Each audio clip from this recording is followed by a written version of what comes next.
Hi, I'm Mel, and this is Miniature Warriors.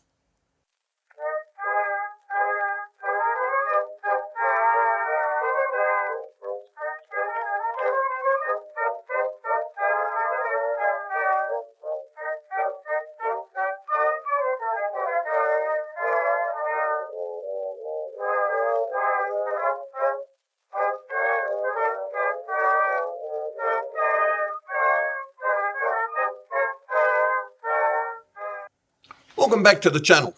As you may have guessed, yes, we're off to Egypt. We're following the imperial troops on our intervention into the Sultan's Egyptian domains. With the bulk of the Royal Navy already deployed to the Mediterranean, due to the war in the Balkans, and operating out of the port of Alexandria, the gunboat squadron carrying the intended invasion force sailed from Portsmouth. Unknown to the British Parliament, news of their intent had been leaked to Ismail Pasha, the ruler of the ancient kingdom, who in response ordered the bulk of his army to counter-march out of the Sudan back to northern Egypt. To protect his capital, Cairo, 2 units were sent down the Nile via gunboats. The British column, after disembarking to the west of Alexandria, quickly advanced on the Egyptian capital, setting the scene for a bloody confrontation.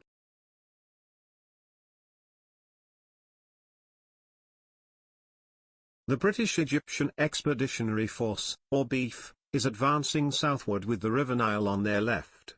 The Guards Battalion, formed of the Coldstreams, Scots and Fusilier platoons form the British centre. 2 platoons of Royal Marines are on their right supported by a section of Royal Field Artillery. On the left of the Guards is the 9th Foot, a raw unit, newly raised, and further towards the Nile itself, the 1st Platoon of Naval Infantry. Admiral Baker, RN, commanding the British advance, has held the 2nd Naval Infantry Platoon off Table to the north. The British advance is supported by the 17th Lancers, who are deployed to the column's front right.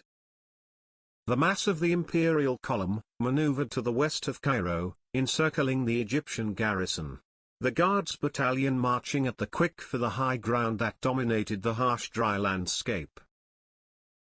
The Egyptian garrison, made up of a large old army unit of Sudanese regulars, and a platoon of Bashibuzuki regulars, who had been shipped down the River Nile at great haste by the Egyptian commander, remained inside the defensive position of Cairo. Their transports, armed with naval guns and Nordenfeldt machine guns, lurked near the western bank of the Nile, ready to provide naval gunfire support where needed. With plenty of ready ammunition, hard cover amongst the mud brick buildings, and fire support from the gunboats, the Egyptian garrison was both confident and determined to put up a stiff resistance. The infidel would be driven from the sacred lands of the pharaohs. Admiral Baker's 1st Naval Infantry were the first to get hit. They were advancing along the bank of the Nile, when the Egyptian gunboat, Cleopatra, opened fire with her deck gun, lobbing shell after shell into the blue-clad seamen. Many a brave tar were thrown like rag dolls as the native gunners found their range. Cleopatra was soon supported by her consort, Nefertiti, whose gun added her weight into the barrage, smashing into the advancing sailors. Round and round ploughed furrows through the advancing Imperial platoon.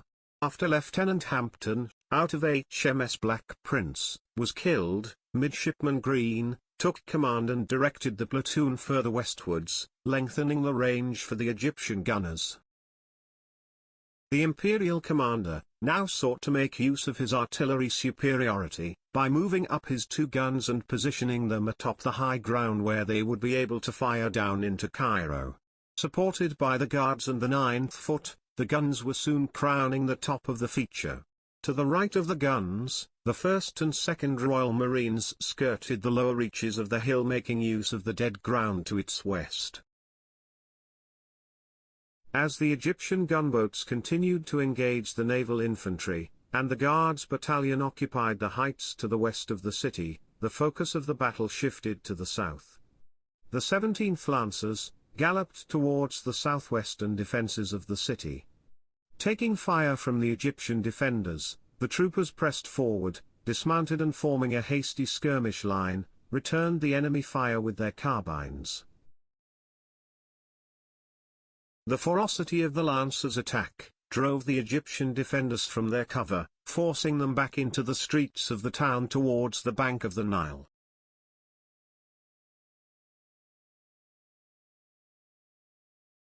As the Lancers were undertaking their advance, the British centre was massing, on the forward slope of the high ground, for a push against the northwestern corner of the Egyptian capital. As the British stepped off, both sides poured on the small arms fire, with the defenders getting the better of the exchange. Many of the Fusilier guards fell crossing the open intervening ground. But on drove the Imperial infantry. Men falling but relentlessly closing the intervening distance.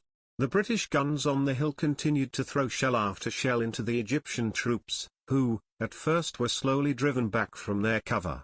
Then as the guards approached, the native troops' morale broke. The city would fall to the troops of Admiral Bakker's Egyptian Expeditionary Force. With the fall of Cairo, Egyptian resistance faltered. Many of the units marching from the Sudan simply melted away, and Ismail Pasha had no alternative but to sue for peace.